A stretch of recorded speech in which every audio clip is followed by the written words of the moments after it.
الحمد لله نحمده ونصلي على رسوله الكريم وعلى آله وصحبه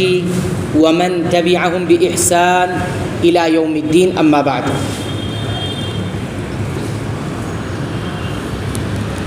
روزے کی سمجھ اور اس عبادت کو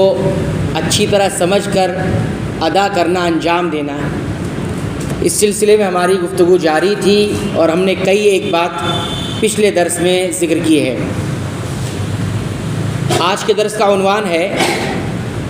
کہ کوئی شخص رمضان المبارک کے روزے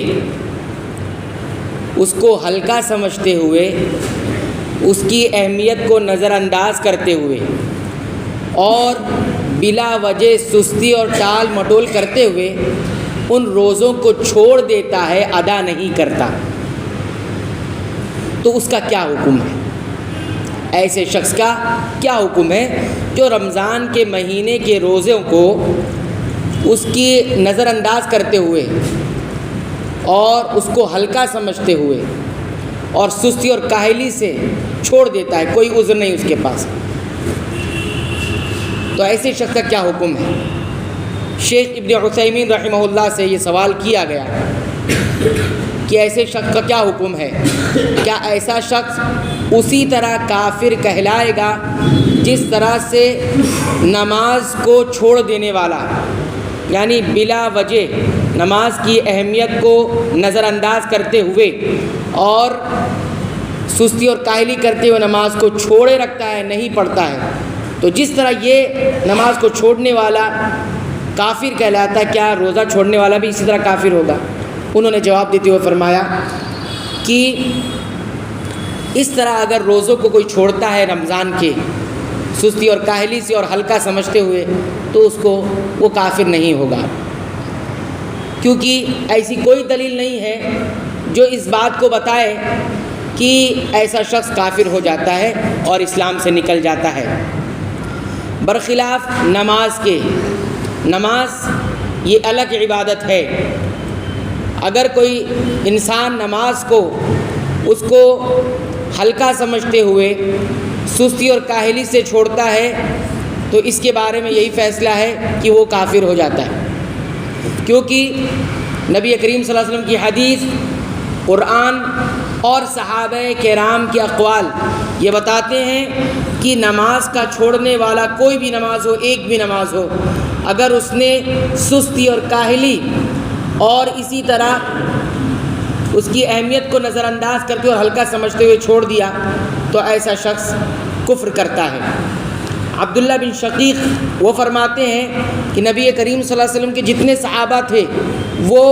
کسی بھی عمل کو چھوڑنے کو کفر نہیں سمجھتے تھے سوائے نماز کو. تو کسی عمل کو چھوڑنے کو وہ کفر نہیں سمجھتے تھے کہ چھوڑ دیا کسی نے سستی اور کاہلی سے اور اس کی اہمیت کو نظر انداز کرتے ہوئے، تو اس میں روزہ بھی ہے، تو روزے چھوڑنے والے کو بھی وہ کفر نہیں سمجھتے تھے. لیکن ہاں، نماز کے علاوہ تمام نماز کو چھوڑ کر اگر کوئی نماز چھوڑ دیتا تو اس کو کفر سمجھتے تھے. اب لہٰذا ایسا انسان جو روزوں کو،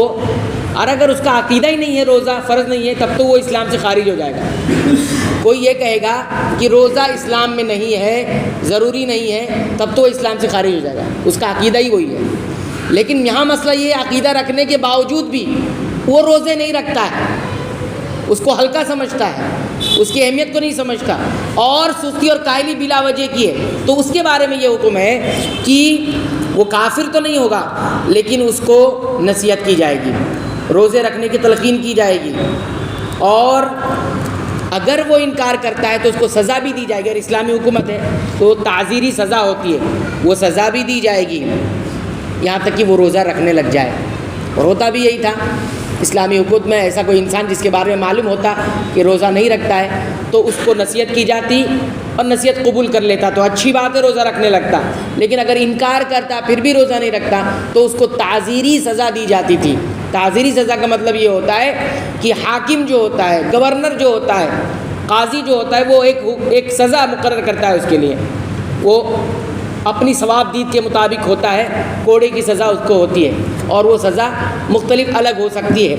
اس کے اعتبار سے، تو اس کو سزا دی جاتی ہے یہاں تک کہ روزے رکھنے لگتا، اور پھر بھی نہیں روزے رکھتا تو پھر اس کے اوپر حکم